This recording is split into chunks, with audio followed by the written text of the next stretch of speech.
Can folks please take their seats?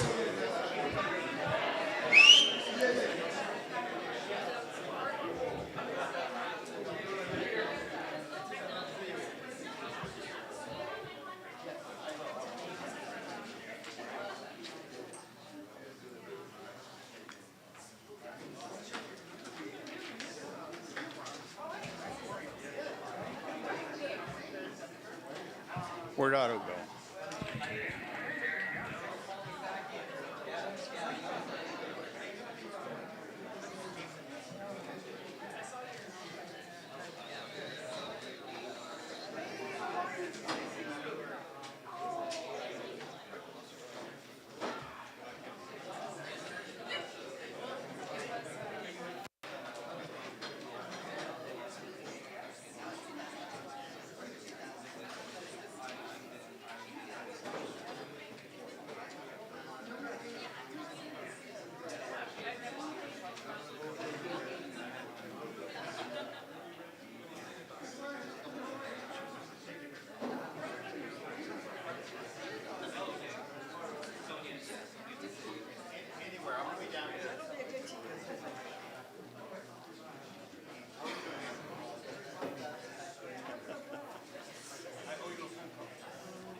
Good evening, everyone.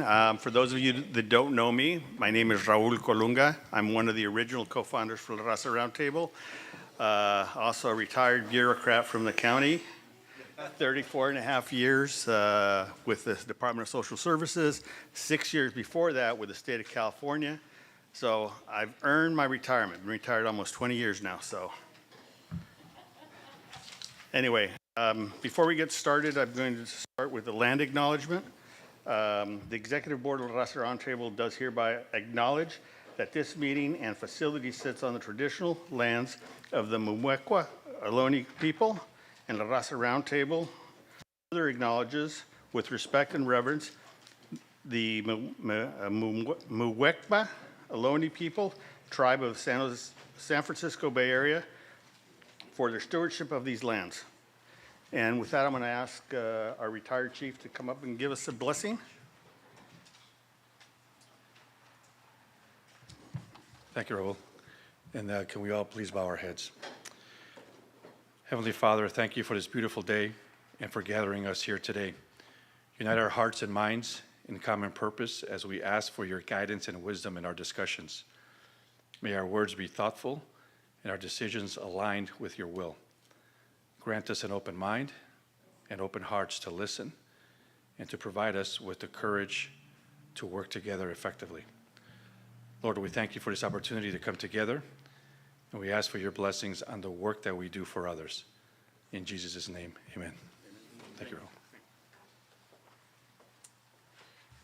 Raul. Okay, we're going to get right into the meat of the meeting and have the Honorable Otto Lee begin his presentation, but I'm going to ask Steve Preminger if he'll be so kind as to introduce Otto on behalf of the Raza Roundtable.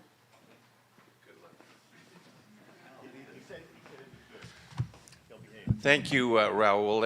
And before I introduce Otto, I want to acknowledge Raul.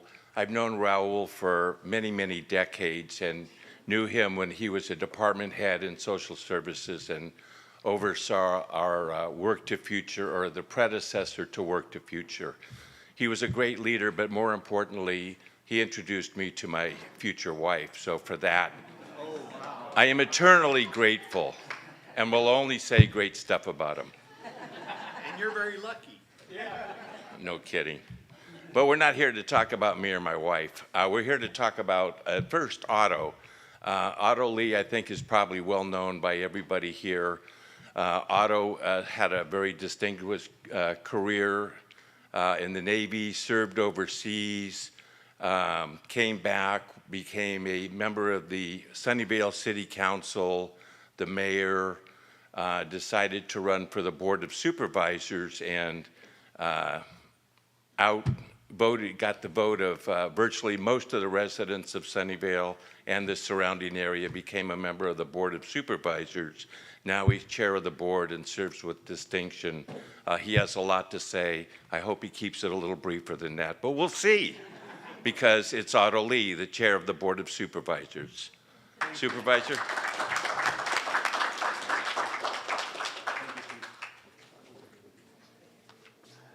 How much time do I have, bro? We have 10 to 15 minutes. Okay, I good. understand from something someone told me that you want to give up some of your time for Q&A, yeah. Q&A, Sure. or for James to speak longer? Oh, yes, Either absolutely. way, No, yeah, either way. absolutely. No, Either James, way- either he way. knows a lot more than I do. Good afternoon, buenos tardes, todos. My name is Otto Lee. I'm now honored to be serving as the president of the Board of Supervisors for our county of 1.9, close to 2 million people, with 15 towns and cities. And I always remind people, it's all the way from Palo Alto, Milpitas, all the way down to Gilroy. We are the largest county in Northern California in populations, in both people, but also in resources, and we are very blessed to be here, especially this moment. I personally represent District 3, covering North San Jose, Alviso, Milpitas, and Sunnyvale. And certainly honored to be here, joined tonight with our county executive, James Williams. I do want to say a couple of things. Thanks to Raul, thanks to Rose, and also Carla Torres for inviting me here tonight. I've been a frequent attendee of this organization for many years, and I do apologize. Last couple of years, things have been a little bit busier, so I haven't been here as often. I'm very fortunate on my staff, my deputy chief, of staff policy, Michelle Pelayo Osorio has been attending this, almost all the meetings. Unfortunately, she has a family commitment this evening. I do have Alexander Guavtaria. Let's see. Alexander. Oh, Alexander Guavtaria on my staff here tonight, and please connect with him with any questions as well we have in the future. I also want to first take a very deep breath in the moment to honor the leadership of someone we deeply miss, right up there, Victor Garza. We have been dear friends for literally decades. Oh, yes, right. Oh, hi. Hello. Oh, hi, welcome. Thank you so much for that. And we've been fighting on the front lines for our families, and not just in Silicon Valley. We were fighting in Fresno. Baby. We were out there back in 2012. And I also want to, of course, acknowledge Bob Nunes, who may be watching remotely this evening. Both of these leaders would want us to carry on this lucha, this fight, right? This work is absolutely critical as we push back against the wave of anti-immigrant and anti-refugee rhetoric and policies coming from Washington, D.C. What we're seeing is absolutely not business as usual. It is absolutely unprecedented and truly, truly alarming. But we must never give in to fear. Instead, we must respond with strength, unity, and the unwavering commitment to our values. And we must be ready. Early this year, I was very honored by being selected as the president of this board of the county, serving currently as the chair of the Health and Hospital Committees, and also the vice chair of the Public Safety and Justice Committee. These three roles is where I'm directly engaged in these fights every day. As also the only immigrant on the board, I was an immigrant from Hong Kong since I was 15 years old. I just want to be clear. We stand with our immigrant, refugee, undocumented residents, not just in words, but in true action. And here's what we have done at the county level. Just briefly, since December, as soon as we have this bandejo elected in the White House, I wouldn't mention his name, we created a $5 million fund to respond to the actions by the new federal administration, including shoring up funding to support immigration legal services. And we're the very first county that I know, not just the state of California, in the entire nation that did that. In January, we were one of the first local governments to sue the federal administration over that unconstitutional attempt to end birthright citizenship. You're born in this country and you're not you don't get your citizenship? Increíble. And early this month, we also sued to block the federal efforts to stop funding to cities and counties that do not cooperate with the federal immigration authorities. This funding is absolutely crucial to the health and safety to our county's 2 million residents. And just this week, on Tuesday, this board has reaffirmed our county's absolute unwavering commitment to supporting our immigrants and our refugees in our county. This county is also sponsoring legislation to permit standby guardianship for mixed status families. Standby guardianship would permit parents to identify alternative guardianship that's conditional on detention, deportation, or removal. Remember, we talk about getting ready? This is the type of things that we need to do to get ready. Not to be fearful, but to get ready. Current law allows mixed status families to choose between a caregiver affidavit, legal guardianship, or power of attorney to clearly identify their wishes for minors in their care in the case of their deportation or detention. I believe this legislation will be carried on by Assemblymember Gail Pellerin and co-sponsored by Ashkara, Alex Lee, and so many others. And the bill number is AB 1025, 1025. And of course, our own county sheriff has also unwavering pledge to not assist ICE. Protecting data and property, we will not allow federal agents to use any county personnel, property, or databases to target individuals based on their immigration status. As a matter of fact, we just don't even ask that questions, ever. We have launched a dedicated website, Our County, One Future, or One County, One Future, excuse me, a one-stop platform for resources including the Rapid Response Network, the County and Community Resources for Family Preparedness, a Know Your Rights page with information to educate and prepare individuals who may encounter immigration authorities, and of course, any type of additional resources for any immigrant family. And I'm not going to give you the website, but I'll just read carefully. It's stantclaircounty.gov/this One County, One Future. But once you get to our main website, you should be able to find it. And if you haven't already, please save this number in your phone and to share with individuals regarding the Rapid Response Network. The Rapid Response Network, in order for notify folks with ISIS around. And the phone number is 408-290-1144. Again, 290-1144. We are truly committed to standing firm, protecting our most vulnerable, and upholding our values, our American values, and because we will not back down. No word, right? Thank you. Right, so some dates coming up. On March 14th, I will be holding my very first State of the County as the president of the board. Normally, this State of the County was given around January timeframe, but given who got elected in November, we said, you know what, January, way too early. A lot of things will happen. Let's wait a couple of months to see when the dust settled. Well, it hasn't settled yet, but at least we know where it's going. So at that point, I think we'll have a better idea of what's going on in 2 weeks.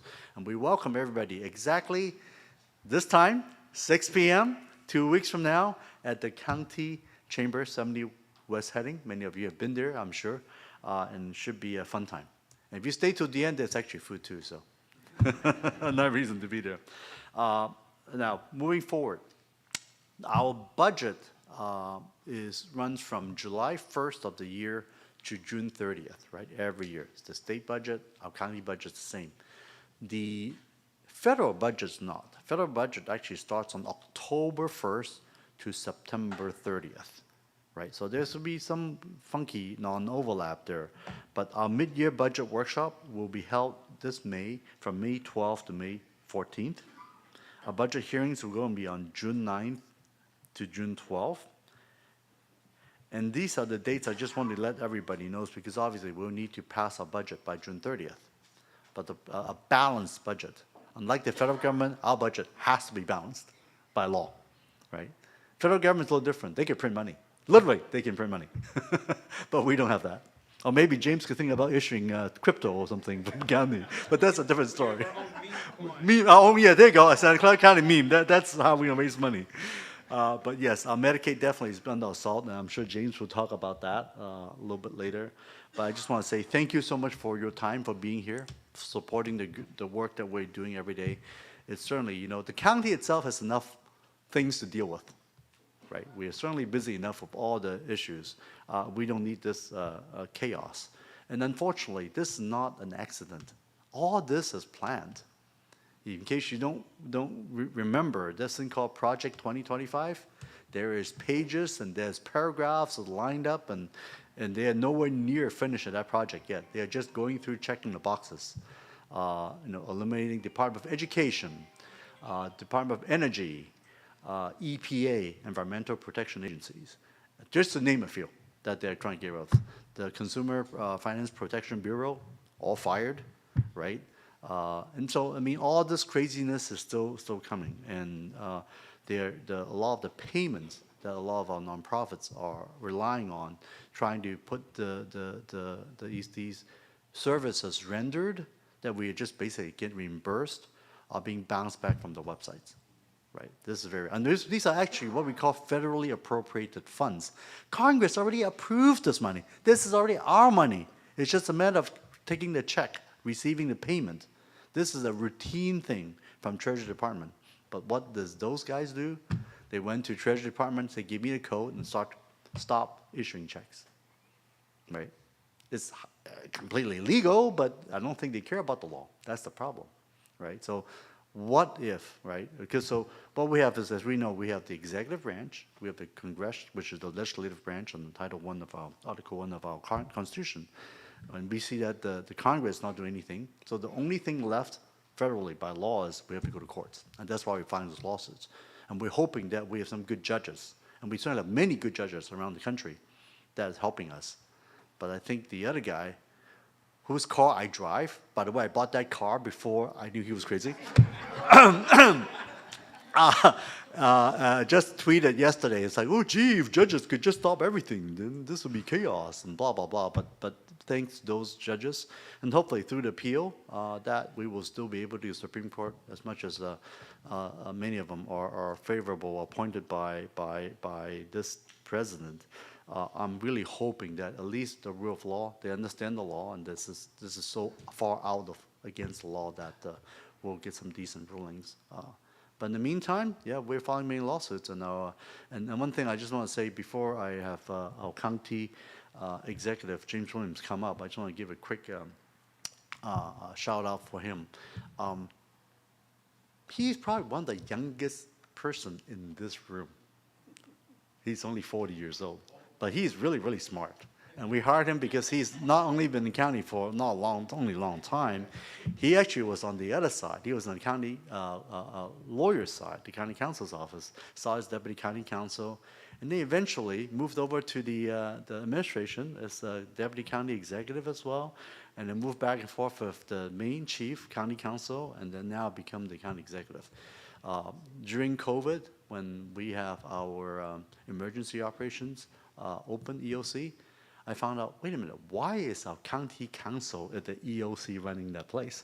It didn't make sense to me at the time, but obviously he's so smart, he knows not only the law, but also how things run. So we're very honored to have him to be our county executive, and certainly you get to hear a lot more of important information that he will deliver what we're doing every day.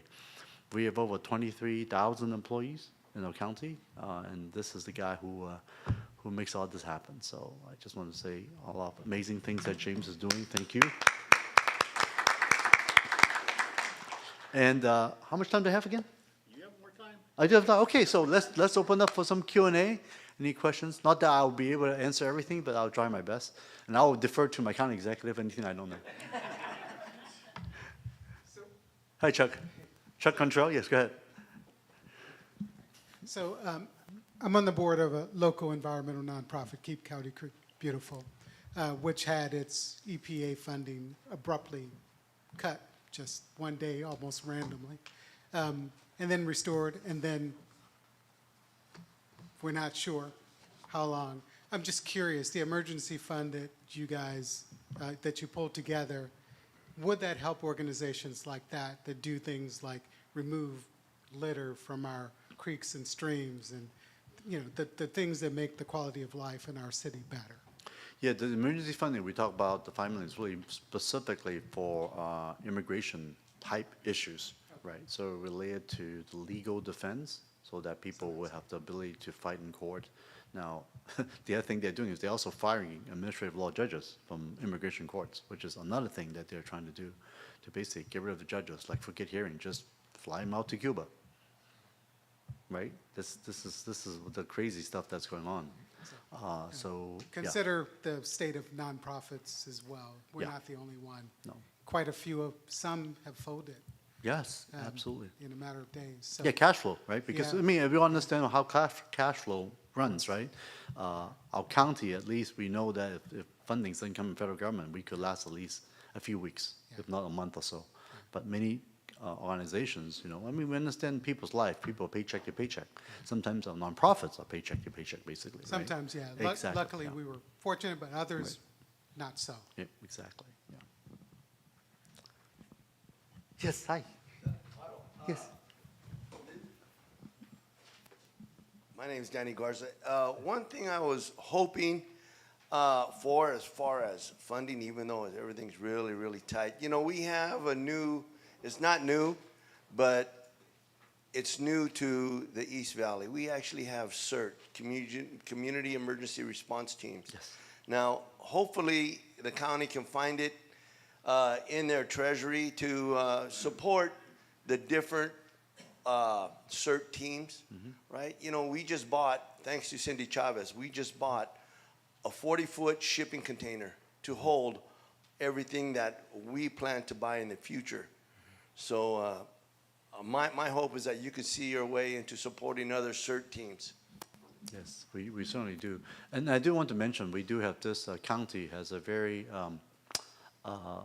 important program that every year through the inventory budget process, and this year we have allocated another close to $7 million among the 5 districts to give out these important grants and funds to each of our basically focus on 501c3s, nonprofits. That process will happen in March. So keep your eyes open, and each of the offices have a different process, and do apply for that grant, because this is one of those areas that we're trying to do the best we can to continue funding these great projects, especially new projects. This is what the inventory grant is for, not for ongoing work, but this is something that is very appreciated by the community. So make sure that don't miss opportunity. Yes. Yep, back there.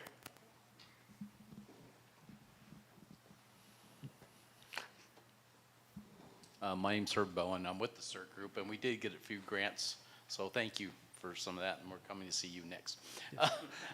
Federal money, so like for our, you know, all these big projects, VTA, are we gonna see those cut too? So we're not gonna be drilling and doing different things, or how does federal funding, does it stop pretty much? And I know we're in court stuff, but there's a lot of big projects to get federal money. That's a great question. So, for example, the biggest project, right, that VTA is talking about, of course, is the project regarding BART, right, extending BART from Beresa all the way to the city of Santa Clara, right, those 5 miles. We've been talking about single bore, dual bore, digging and this and that, right? The project we have been funded for $5.1 billion, which is also the largest fund that has been given out this past year, basically for public transportation project. So that's the good news. The other good news is that we got the first chunk of that, $500 million last year, so we got that. That's the good news. Other than that, I don't have much more to tell you. Because for $500 million per year, and we still have to get basically 10 years to get that $5.1 billion, given this administration, I would be very doubtful that we'll even see the second, forget the other payment, just the second payment to come through is unlikely. We already heard the mumbling of high-speed rail. This administration has absolutely no interest of high-speed rail. So that's another one that, of course, require a lot of federal funding to connect the rail line. So I do see that as much as this administration claimed they are big on infrastructure project, you know, to build America great again, blah, blah, blah, it's not happening. And so I don't see it. I do see maybe roads, Highways, they like highways, they like people driving in gas-powered cars, right, supposedly. So maybe that's where they might have some infrastructure money coming into, but I don't see it. I am also, this is my last event, I'm actually getting home, pack up and fly out red-eye to Washington DC, not really looking forward to this trip, to attend the National Association of Counties. Actually, we'll get to see Cindy Chavez there. I heard she's there already. And she's currently the county exec in New Mexico of a county there. So we'll be discussing a lot of issues shared by other counties. We share the same pain. As we all know, Medicaid, Medicare, those type of funding affect counties the most. They affect cities, but nothing like in terms of the scale. Counties is absolutely getting the brunt of this. So we're going to share ideas how we could work together. And then, of course, we still have to try to find common ground to work with this White House on things that they would fund, because at the end of the day, there's that. So yes, back there. Thank you for coming to the Raza Roundtable, Supervisor Lee. Thank you. My question, all of the central focus of my advocacy, and I've been an advocate on behalf of the generational debt and deficit that Santa Clara County and the city of San Jose's government created with the intention that wealth would be concentrated in Willow Glen, Rose Garden, Hensley, Nagley Park, Cambrian, while at the same time creating a deficit of resources and the ability to participate in the evolutionary process in place.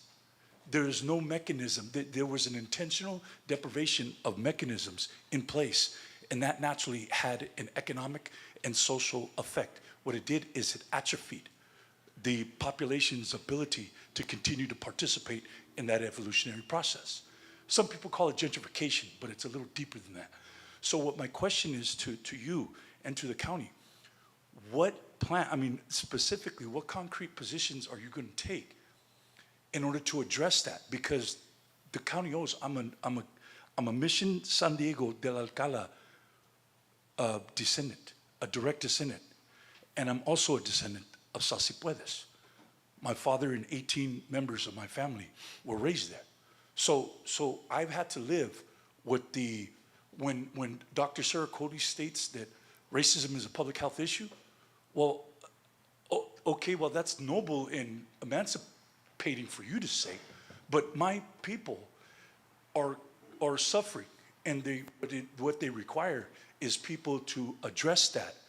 And necessarily that's going to be connected to the generational deficits that were created and are at the doorstep in terms of responsibility with the county and city governments. That's my question. Thank you. Sure, thank you. Thank you, Paul. One thing our county is very aware of, and that I'm just very proud to be in this county, not just on immigrant issues we mentioned about, is the inequality issues. There's a huge misunderstanding of what equality and equity is right now in this country. Just give everybody the same thing, that's equal, so what else do we need? Right? That's what equality is, supposedly, right? But equity is talking about, you know what? If my need is so great and your need is not there, you give everybody the same, that's not gonna help and solve the issues that we have in existence. And that's some of the most fundamental misunderstanding that people have.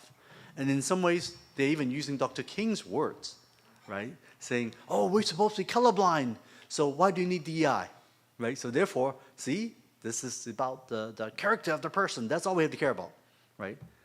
Someday we might get there, but we're nowhere near there, right? I think that's what the question you're talking about is based on. And I think we, as this county, we completely get it, as much as what the other folks are getting rid of DEI policies in the federal government, or some of the companies are doing that.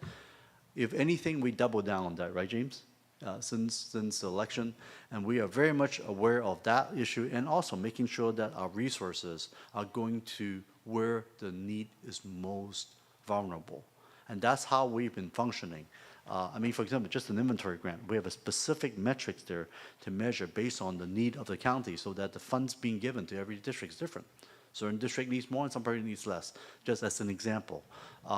I myself am a very big fan of helping out, say, school districts, right? Because obviously school has K-12 funding, but when it comes to after-school program, but it's arts or sports or whatnot, right? Or counseling services for social work and whatnot, for the mental health and well-being for our kids, those are not the type of funding that the state automatically gives. I'm looking at Mario because he works for Senator Cortese. So that we need more of that, obviously, to our schools. But at the same time, what we need as our county is we need to make sure that we also look out for those needs from the most vulnerable school district and whatnot to make sure those services and those funding are being kept.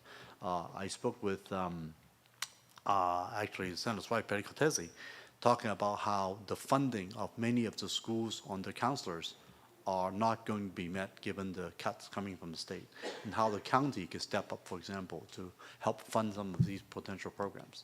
I'm not sure, James, you heard it yet, but now you hear it now, that we need to find some potentially in the future to do these important work. So I just want to say, this is the way the county is trying to help of the very, very vulnerable, and making sure that our future generation, especially in this case, that they have the resource they need to succeed. Right? Yes, Ralph? Thank you. Thank you very much. And I do want to extend a special thanks to the Honorable Otto Lee. He changed his travel plans so he could be here tonight for our meeting. So thank you so much. I'm actually at the SFO right now, just packing my bag, so thank you. I can't say them. Thank you. All right, I didn't neglect to have folks introduce themselves. I thought that our speakers would need as much time as possible in order to be able to convey their message. With that, I'm going to ask Danny to come up and introduce our county executive.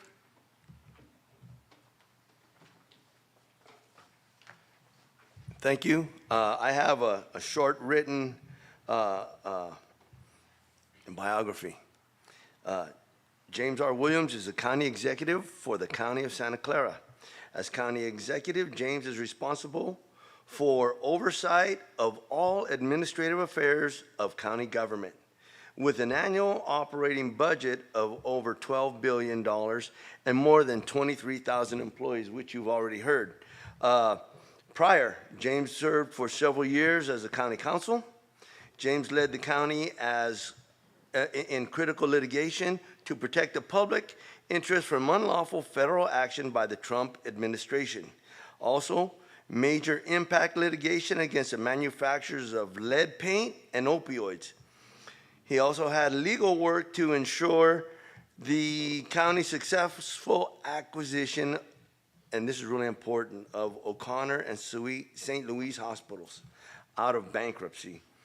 James also served as a director of the county's Emergency Operations Center, where he played a key role in all of the major operational pandemic responses. James began his career in the county in 2010 as a social justice and impact litigation fellow in the county counsel's office. He later became a deputy county counsel, working on a number of finance and taxation matters. James later served as the deputy county executive. James received his JD from Stanford Law School. He graduated summa cum laude from Princeton University with an AB in Public and International Affairs. Finally, James has received numerous academic and professional honors, too numerous to mention here.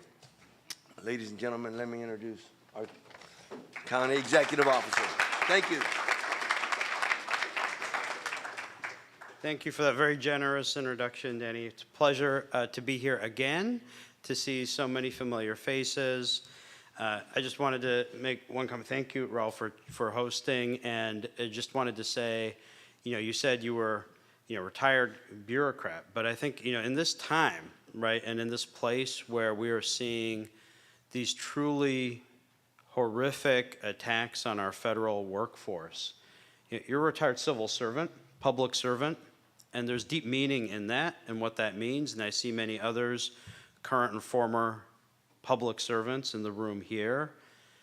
There's an oath we all take when we enter any type of public employment in California. and that's an oath to uphold the Constitution of the United States and the Constitution of the State of California. Every single one of those 23,000 employees at the county has taken that oath. And it is a privilege, right? It is a privilege to be able to work in public service. It's a commitment to certain values that we must uphold. And one of the things that is so difficult about the moment that we're in now is we witness every day these days the complete flipping of those values upside down. If you saw the news today, what we witnessed in the Oval Office today, and what reflection that has on why we exist as a country, the values that drew all of us together to come here and form a nation, it's really abhorrent. And we can't lose sight of that.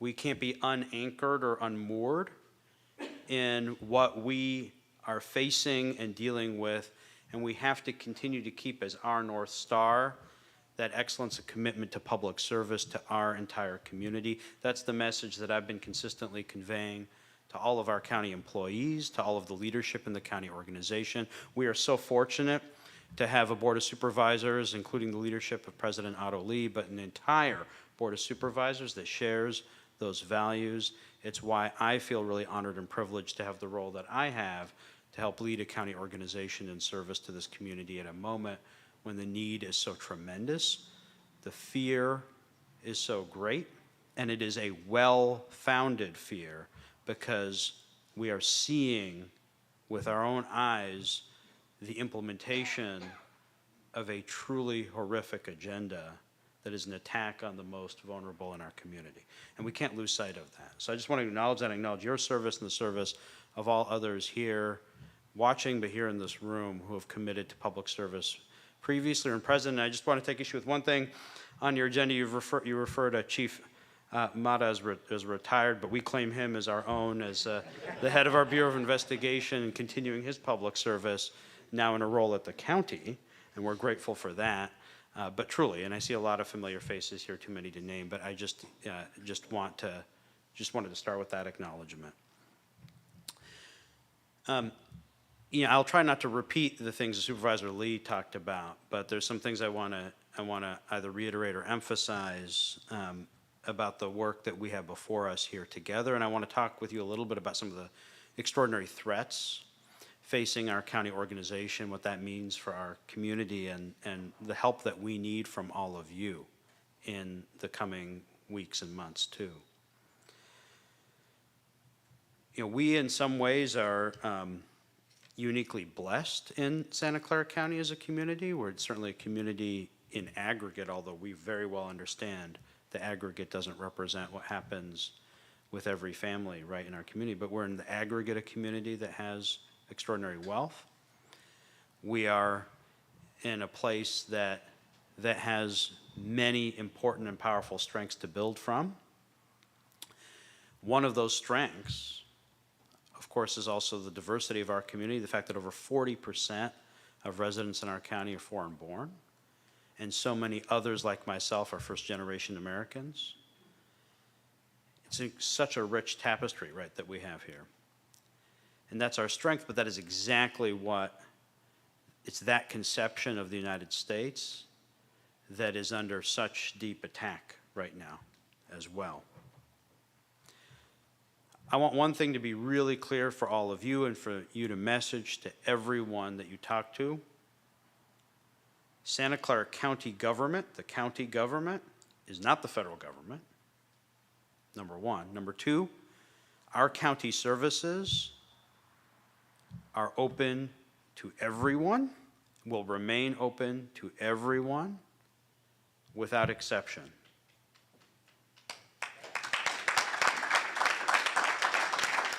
But I ask you to message that because one of the things that is happening right now at the federal level is an attempt to through fear. Again, it's a well-founded fear.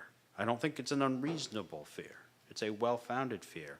But through fear, to try to have families in our community not seek out and utilize critical services that are vital for their health and well-being. And we need everyone to message. And we already got cases, right? We've seen, there's already been through the Rapid Response Network, for example, which, by the way, is, I'm proud to say, 91% funded by the county. But through the Rapid Response Network, we've already seen, for example, folks confusing our sheriff's office with ICE. That's a problem, right? We have very strong non-cooperation policies, as you know in this room. You know, we have, for a long time now, have very strong non-cooperation policies. But those policies are only effective when our families understand that they can continue to access critical county services and have confidence in the county government and understand the difference between the county government and the federal government. And we need everyone to be a messenger of that. Our values have not and will not change. Supervisor Lee talked about this.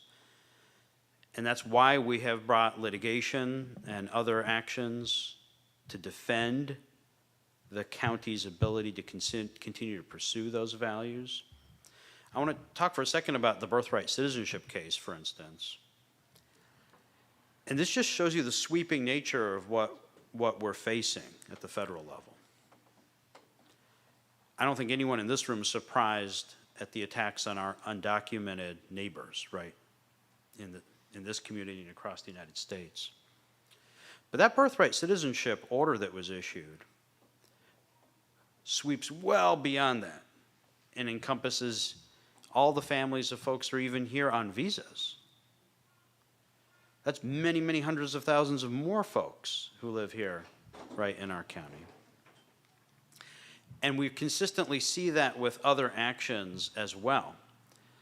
During the first Trump administration, there was a public charge regulation. We actually sued and successfully blocked it at that time, that sought to deter individuals who were here on visas or even green card holders, which, by the way, apparently you can now buy for $5 million. Did you see that news? Gold card, yeah. That to deter even green card holders from seeking or utilizing critical services, including county services, lest they lose the opportunity to potentially obtain in the future citizenship. And think about that. And if you think about the kinds of critical services that the county government provides, right, through our health and hospital system, social services, supportive housing, et cetera, behavioral health, these are life or death services for families.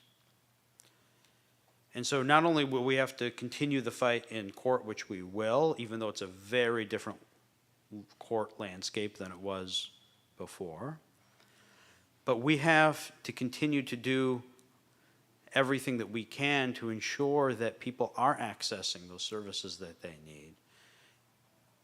And that part of that is ensuring that that trust is there to understand the difference between the county and the federal government. So that's something that we need your help in messaging as well.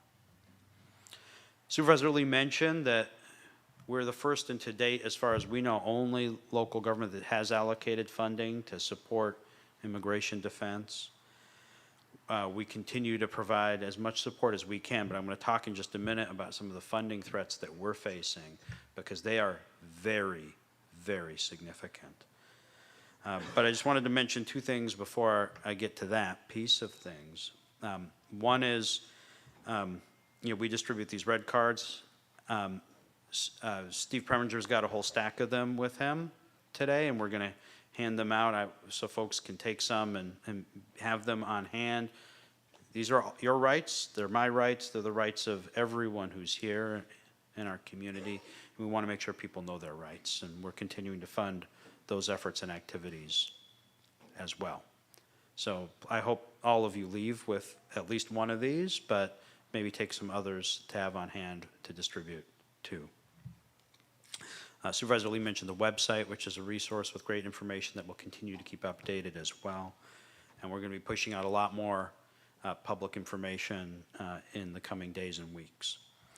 He also mentioned the bill that we're sponsoring on standby guardianship, AB 1025, authored by Assemblymember Pellerin, and we certainly hope that everyone in our community will weigh in support of that legislation, which is a really important tool for people to have in our community. Let me talk a little bit, though, now about federal funding, because it is really vital. And I heard the questions about other funding impacts for other folks. We have some real big challenges as a county organization. The county gets about 1/3 of its revenue, directly or indirectly, from the federal government. And when I mean indirectly, what I mean is that there's a lot of that federal money that flows technically through the state government, but it's federal money, about 1/3 of our revenue. This is especially critical for our healthcare and safety net services. Nearly 70%, just think about that number for a second, nearly 70% of the funding for Santa Clara Valley Healthcare is federally derived. Most of that funding is from the federal Medicaid program, which in California is known as Medi-Cal. And you may be aware that the House Republicans in Congress just passed a budget resolution beginning a process, it's a process, but beginning a process to try to fund additional tax cuts, $4.5 trillion worth. And to help pay for that, by way of $1.5 to $2 trillion of budget cuts, the largest single program being $880 billion of cuts that they ordered up to the committee that has jurisdiction over federal Medicaid. Now, those are huge numbers. I mean, they're numbers that are hard for any of us to contemplate. What does that mean? Well, what is Medicaid? Medicaid insures 1 in 5 Americans. The Medicaid program, like I said, is our largest single source of federal funding, $1.9 billion a year, primarily to our health system. But it's not just our health system. Medicaid funding is critical for our behavioral health system as well. About 1/4 of our entire behavioral health budget is federally derived. It's critical for a number of other services, too. Almost half of all children, by the way, in the United States, think about that, are insured through federal Medicaid. That is the program that's the #1 target to pay for those tax cuts in that budget resolution that was passed by the House of Representatives. Another big area, $230 billion for SNAP. That's food assistance. We get about $400 million a year to our social services agency, which is about 55% federally funded, by the way, for a litany of critical programs. That, of course, includes CalFresh, CalWorks, but it also includes all of the other services that that agency provides, too. Child welfare and protective services, adult protective services, all of those. 55% federally funded, the agency. 1/3 of our public health department's revenue comes from the federal government. And now, the public health department exists, mind you. We talked a minute, Supervisor Lee talked about equity issues, right? The reason the public health department exists, Paul mentioned Dr. Cody. The reason the public health department exists, right, and her declaration of health equity concerns, is to address health disparities. And we have a CDC, Centers for Disease Control and Prevention, that is erasing the data They are erasing the data that would even show the existence of disparities so that they can pretend they don't even exist. There's an executive order to withdraw from the World Health Organization. If we learned nothing from the pandemic, you would think that we would have learned that viruses and communicable diseases move between jurisdictions. And we are erasing the basic infrastructure to see what's happening or share the data and information that's going on. And what does that mean? We had a child die of measles in Texas. There hasn't been a measles death in the United States in 10 years. That's crazy.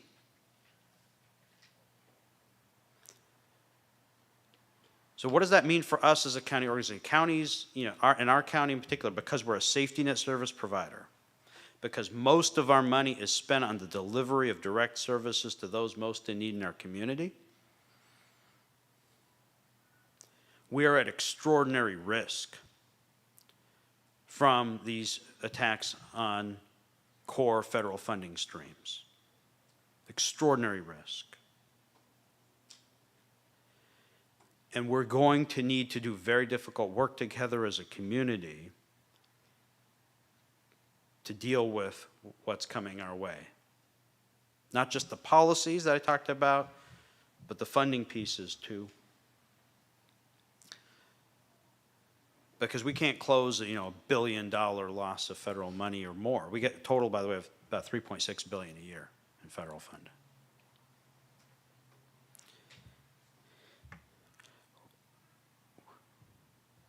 I've been asked many times when I've talked with folks about, what can we do, right? There's a deliberate effort, right, to flood the zone and throw a million things at us all the time. What can we do? Well, there are some concrete things that we can do. They're not a panacea, but there are some concrete productive things that we can do. One is we need to do everything that we can, using every tool that we have available, to try to peel off some congressional Republicans as they begin down this reconciliation bill process. This is the process that they're utilizing to do those cuts and that I just talked about. They have very small margins to work with. There are a number of folks even who represent other districts in California, not Santa Clara County, right, but other places in California, where it is absolutely not in their own self-interest, right, to support Medicaid cuts or SNAP cuts or other things that we're talking about. And to the extent that any of you have any relatives, friends, or others who live in those districts, they only want to hear from their constituents, right? But to the extent that you or anybody you know knows people in those districts, you've got to try to utilize their voice. There's a reason in our constitutional structure the power of the purse, the spending power, lives first with the House of Representatives. And it was because the House of Representatives was supposed to be that one piece of the federal government elected every 2 years that was supposed to be closest to the people. And we need to utilize that to the greatest extent that we possibly can. Again, there's no panacea. I'm not living under any illusion that we're working with, under the same universe that we were in, even a year ago. But we have to utilize every tool we can for advocacy. Second, we have to recognize that then there's going to be some very difficult conversations in Sacramento. Because like I said, a lot of this funding, in fact, the overwhelming majority of this funding actually flows via the state. The state's going to have difficult choices to make around how it then deals with whatever comes via federal funding changes. We're going to need to be very strong and vigorous advocates, understanding that it's not going to be a pretty picture, but advocates that the state prioritize the most critical safety net services possible and among all sorts of competing, right, priorities and needs. But these are, again, health, well-being, these are life and death services. And so that's something that we need to be preparing for too. You know, the county is going to continue to do everything that we can to make sure that we're doing whatever possible to support those most in need.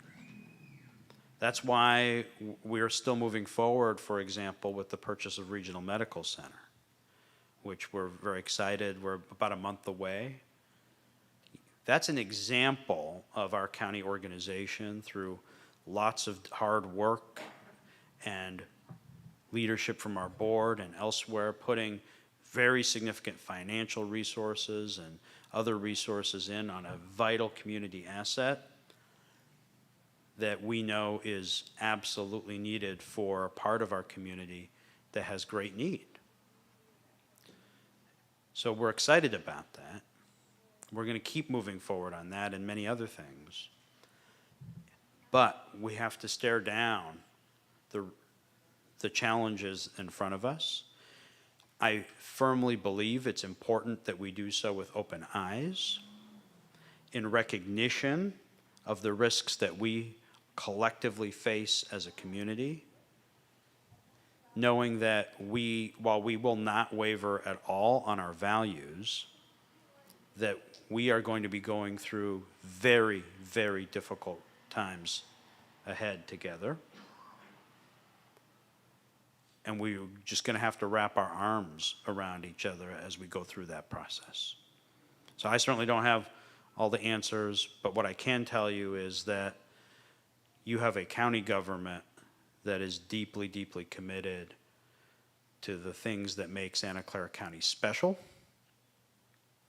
and to doing everything we possibly can to support our families in greatest need.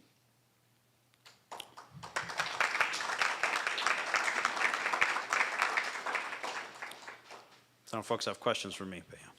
My question, I'm not very educated in this, so if this is a silly question, has there been any talk about the discrepancy between what California pays to the federal government versus what we get from the federal government? You know, it's a great question, and by the way, that exists especially true for our community, right? So I saw a number that I think it was in 2021, residents in Santa Clara County paid $48 billion of federal income tax. And you just heard me say that the county government gets $3.6 billion in revenue from the federal government. California is one of those states that pays more in than we get back. And, you know, that's by design, right? That's part of what it means to hang together, right, as one country. But the fabric of how that functions is one of the things that's being torn at by this administration.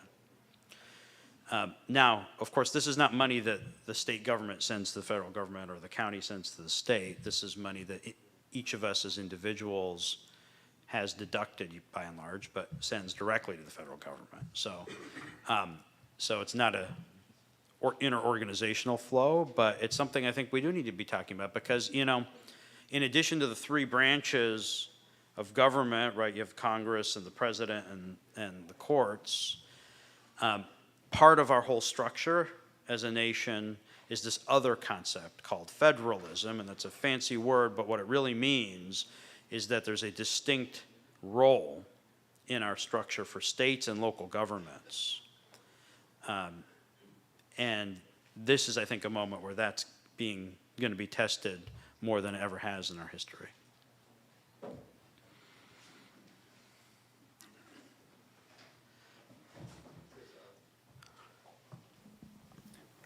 Yes, thank you for your report, Mr. Williams. Derek Grasty, Board Trustee, Mount Pleasant School District, also 100 Black Men, Silicon Valley. You gave a very clear report about what's going on. The Department of Child and Family Services does a lot for our community in terms of addressing the needs of homelessness, food insecurity, infant mortality, particularly among Black and brown community. How will that department pivot in order to continue to meet the needs of the most vulnerable? It's a good question, and it's not just that department. I want to broaden your question a little bit too, because we have our Office of Supportive Housing. 30% of its revenue is federal. We have a number of supports provided, for example, to school districts through our Behavioral Health Services Department. So there's a lot of there's many parts of the county organization that deliver critical, vital safety net services to families and especially to youth. We're going to have a very difficult challenge on the funding side.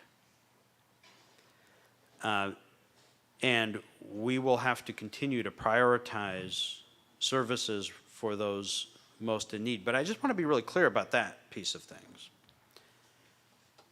Most of what the county does in terms of personnel and budget is delivery of core safety net services. It's not a side tack-on thing. It's not a grant program somewhere. It is actually the heart of what the county does. And so that makes those conversations very, very challenging. The one thing that is going to be really important in this vein is the issue around conditions that get attached to funding. I want to talk about that for a second because I think your question brings that to the floor. So the federal government always attaches a lot of rules, right, to funding that you get. And that's how the federal government influences policies. Most of those monies, again, flow through the state. We're going to see efforts to attach things to federal funding that are completely at odds with values that we hold dear here. It's going to be really important that we are partnering as much as possible with the state because a lot of what you were talking about is social services.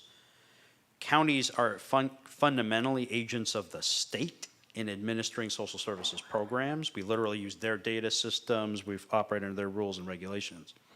And so we're going to need to be partnering as much as we can with the state and pushing back on conditions, litigating over ones that are unlawful. But I'm really concerned about that, and I'll just name one specific thing. They're talking a lot about imposing work rules for Medicaid eligibility for families. When they tried to implement that in a couple states under the first round of the Trump administration, it was a debacle. It's basically a backdoor effort to boot families off of coverage.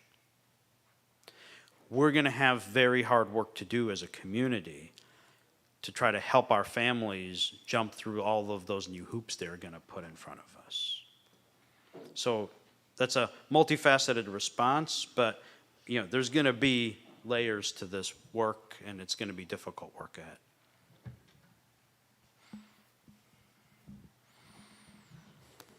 Thank you for coming, Mr. Williams.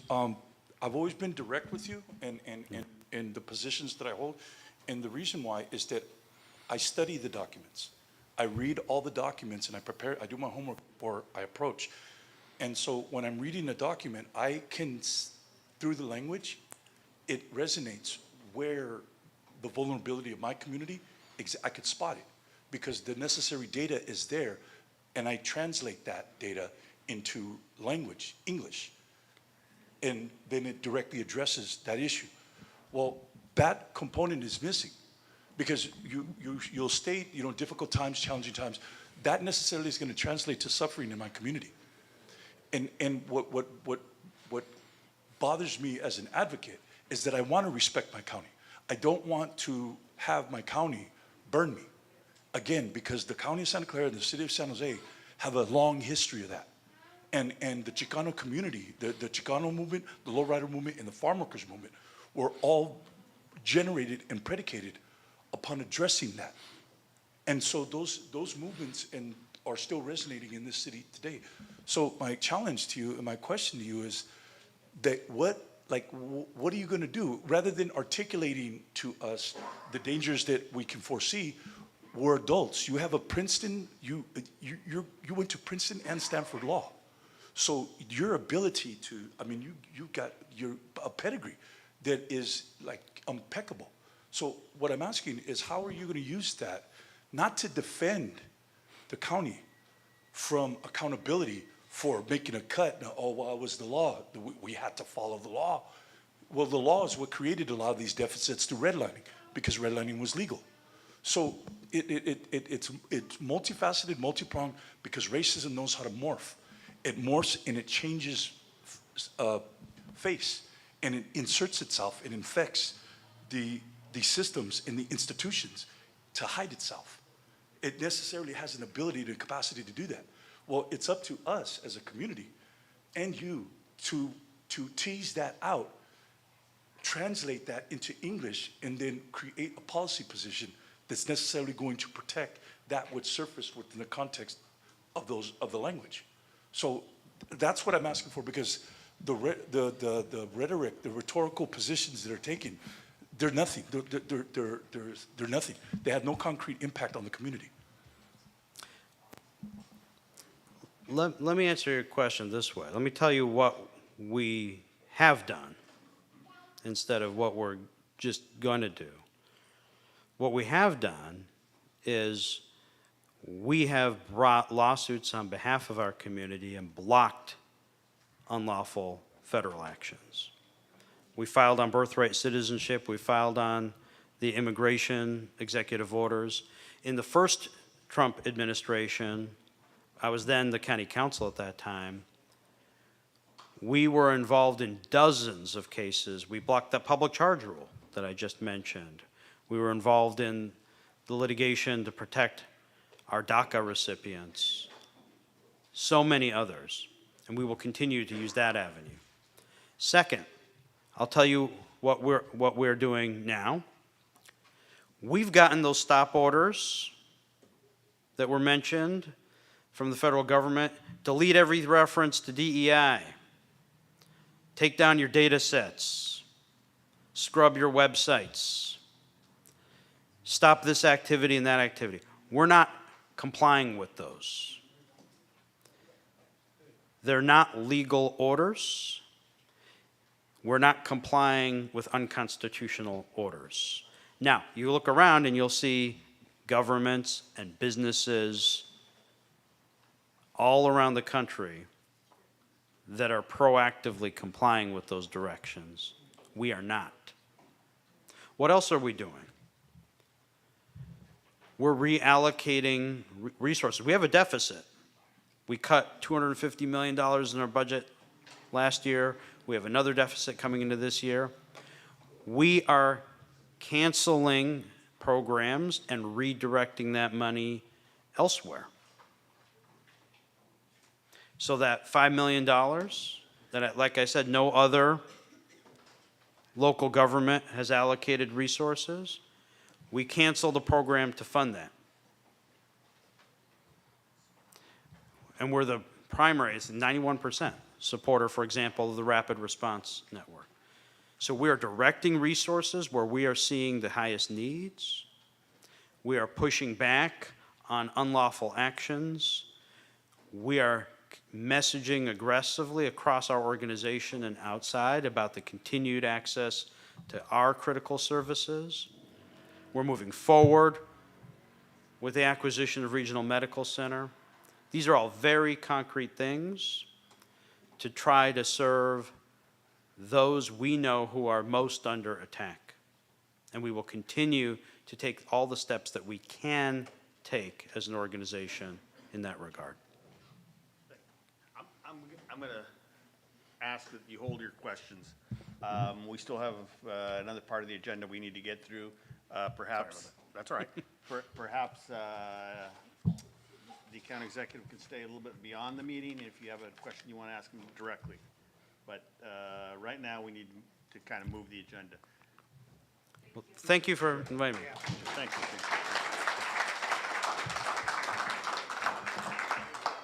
you. Is Sean still here? Yeah, he's outside, but maybe we'll have Malcolm go and then, or what do you think, Pat? You'll go, thank you. Pat. Pat's here, Pat's here. Okay. He's a VP. Do we want to say who we're? Oh, excuse me. I guess you'd like to know who's going to be approaching the microphone. And we've invited our dear friends and supporters of a coalition that was formed back when Victor and Reverend Moore were still with us. The NAACP, and they've got a new board elected, so I want to make sure that we get an opportunity to introduce them to the membership of La Raza Roundtable. So, Patrick, if you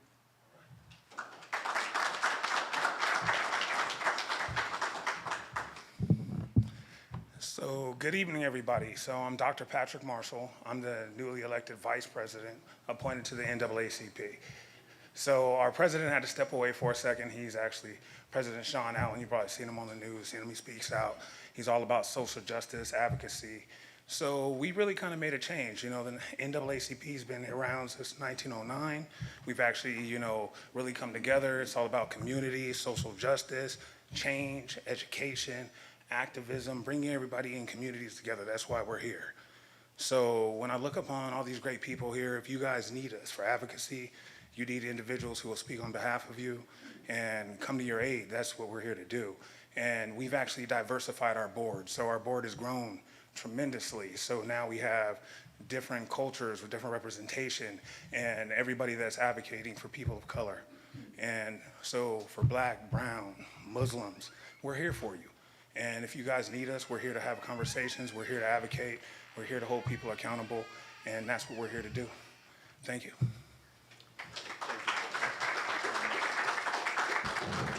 Carla, do you want to do the introduction for Malcolm?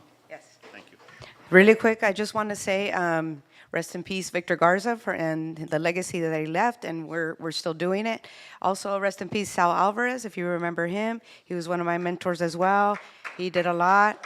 And rest in peace, Reverend Moore, who recently passed away, former president of NAACP, a friend of many of you, a mentor, and La Raza Roundtable, NAACP, and others were partners. And like was stated, thank you, James Williams and Supervisor Otto Lee, for being here. It's important that we work together. You have a role, we have a role. We do that other kind of fighting, and then, sometimes with you, but it's okay. But we all have to work together because these are challenging times. And so we appreciate all the work that you all are doing for our community. And we do have a gift for you. There's representation of our Native people and our Indigenous people from all across the continent for you and Supervisor Lee. And with that, we have one additional thing that we're doing in La Raza Roundtable monthly meetings is because these are challenging times and people all across the world deal with that in different ways. And some of those ways are music, dance, poetry, art. And so we've incorporated this piece called Floricanto. And in honor of Black History Month, Black history is American history, right? And so in honor of that, we have our friend, community member, activist, musician, talented father, Malcolm Halcrom, who is going to go ahead and share his musical talent.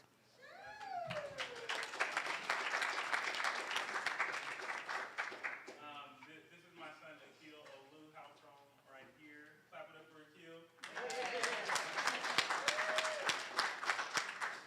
So especially during Black History Month, I get plenty of opportunities to speak, I get plenty of opportunities to drum, and I get plenty of opportunities to serve my community.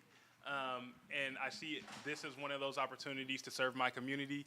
Many times I see some familiar faces, and if you know me and you're in the same meetings that I'm in, you definitely have seen my son.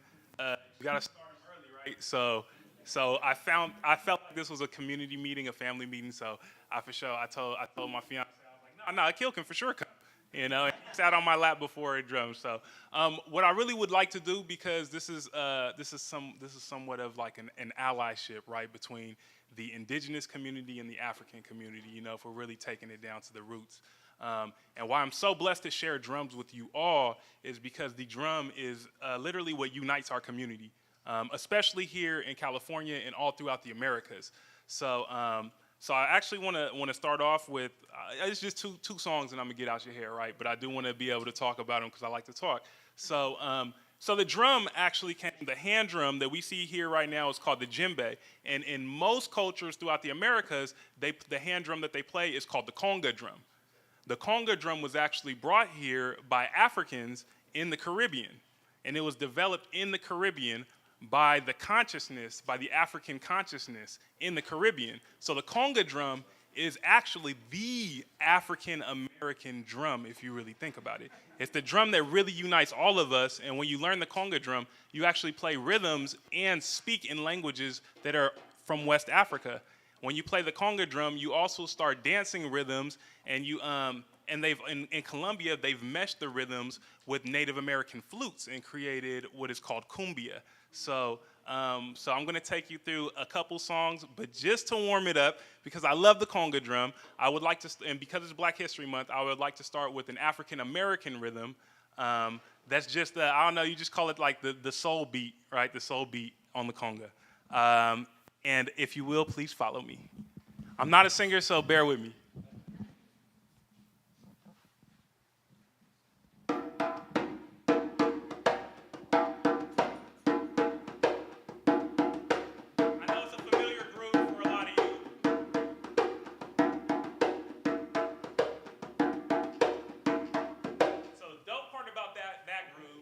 North American rhythms is all about the groove. When you see Latin American conga players, they are nice. They have a groove, but then they really like travel on the drum. But North American African music, just like James Brown, is just all about the groove. Nobody's really doing crazy solos. So there was a time, a lady by the name of Sheila Escovedo, right? Daughter of Pete Escovedo. And if you don't know, a lot of that sound, the Escovedo family is from the East Bay. Carlos Santana is from San Francisco. And it was like that mesh of like soul, of like the Black culture and the Latin culture meshing together and really creating that sound. So she actually had the honor of playing for Marvin Gaye. And she had to play one song for Marvin Gaye. And she said how nervous she was. So I actually want to play that song with you all today. So if you will sing with me, it goes. Mother, mother, there's too many of you crying. Brother, brother, brother, there's far too many of you dying. You know we've got to find a way to bring some love in here today.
Teach you all, but before I get to that, I will talk about cumbia because I know y'all know cumbia is that's the slap out here, right? That's really the beat out here is really cumbia.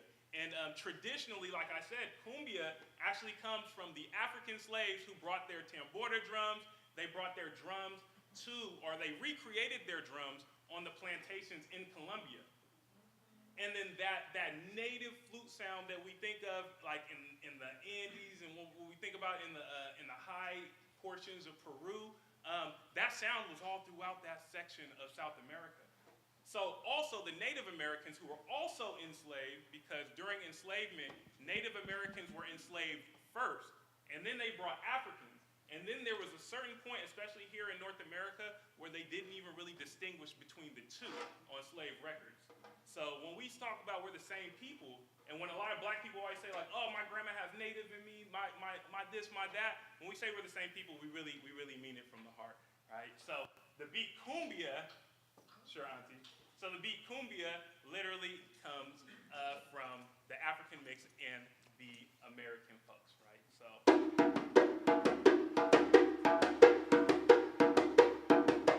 Sígueme que sígueme, sígueme que tú no sabes, sígueme que sígueme, sígueme que tú no sabes, yo me voy para Canales, yo me voy para Canales. One more time. Sígueme que sígueme, sígueme que tú no sabes, sígueme que sígueme, sígueme que tú no sabes, yo me voy para Canales, yo me voy para Canales.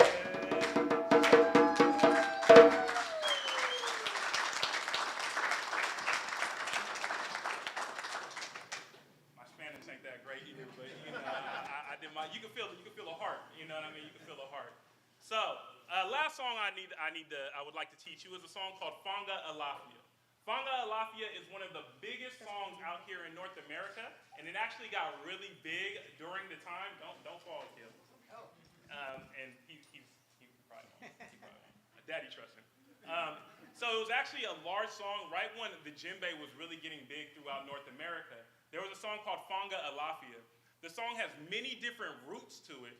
Some say it's a Liberian song, and if you don't know, Liberia is actually the Pan-African country on the west coast of Africa. Marcus Garvey, who was a Pan-Africanist, actually bought ships, and they actually had Africans, former enslaved Africans who were here, our ancestors that were like, you know, we are really going to go back home and really create our own colony, and that's where we get the colony of Liberia from. So there was a Liberian song called Fanga Alafia, and it actually translates to "We welcome you in peace." It's a welcoming song. There's two stories that I'm going to share with you. One story is from Babatunde Olatunji.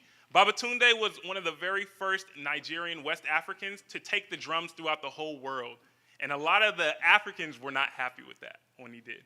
One of the things that he did, he brought the drums he actually met Carlos Santana, and he taught Carlos Santana a song called Jingle Ba. So if you know the song Jingle Ba from Carlos Santana, Santana gives love to Babatunde for that song. Babatunde also said that when they played Fanga, they traditionally played this song for European slave ships as they were coming, not knowing what their destiny was. But the European slave ships, not knowing the song, thinking it was a war song, turned their ships away and left. So that is a folklore from Babatunde, but I mean, history would tell us that probably did not happen. More truthfully, this song was actually developed by an African dancer in Harlem.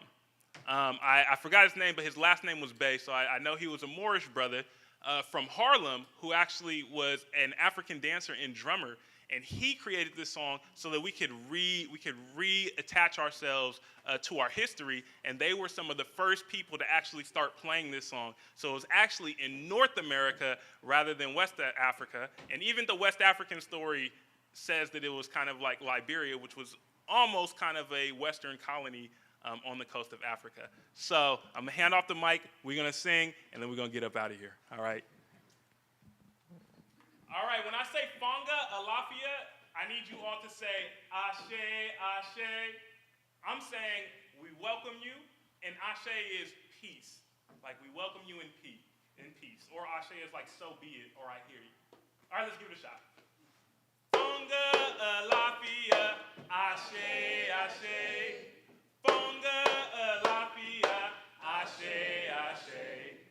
Fanga Alafia, Ashe, Ashe. Fanga Alafia, Ashe, Ashe. With our thoughts, we welcome you. With our words, we welcome you. With our hearts, we welcome you. Fanga Alafia. Fanga Alafia.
quick. Real quick, thank you so much for being here. We have a gift for you too, and because I know that, you took time from your family. So thank you. Was he awesome? Yes? So this is a new edition we're going to be doing. And then people say, what does Raza Roundtable do besides bring awesome guests and learn information? We've also been meeting with different people at the county level about the Elmwood Jail, about the hospital, about the sheriff and the whole ICE incident. And so just want you to know that besides this, we're also doing other things out in the community. And I just want to take a moment to thank my fellow executive board members for not giving me a demerit today for allowing the meeting to run beyond our scheduled time. Please join us for food and beverages. Yes, and I've got to acknowledge a council member who's probably here almost as much as Chuck Reed was. Not quite. You weren't around that long, but Don Bien, he's bien don. And he seldom misses our meetings, but thank you. If anyone has any announcements, if you could come up to the mic and make them while we're taking food, please, and drinks. Thank you. Oh, I forgot. Go ahead. I just got a quick couple announcements. District 7, we're working with Caltrans to beautify our Story Road clover leaf and reduce amount of our unsheltered residents, so that way we have a beautiful entry. Secondly, I'm working with Tropicana to have an event. It's called Tropicana It's Safe, and immigrant businesses are open. And we want to invite all of you. It'll happen on March 29th. It's a Saturday at 1 p.m.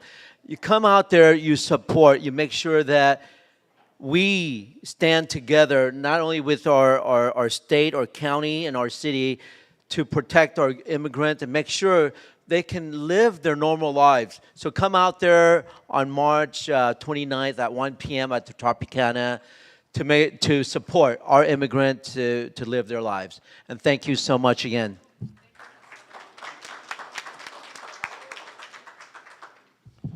Hello, everybody. Mitlalpili here from Kalpuli Tonaleque, Aztec Dance Group. Been here for 20 years in San Jose, dancing over 30 years. We want to invite everybody to Emma Prush Park in 2 weeks, March 14th through 16th, to celebrate our 27th annual Aztec New Year, Mexica New Year, springtime celebration, free for the community. Everybody's invited. So Emma Prush Park, 2 weeks from now. Hope to see you guys there to celebrate our culture, celebrate our existence, to celebrate unity, and we want to bring all our children and all our families together and do something positive and continue to let everybody know that we are indigenous people. We are native to this land, and our traditions are very much alive. Like our great-grandfather, Nezahualcóyotl, says they can take up our leaves, they can break off our branches, they can chop down our trunk, but never will they take out our roots. And we've been here for thousands of years and will continue to be here. Thank you, everybody. Ometeo.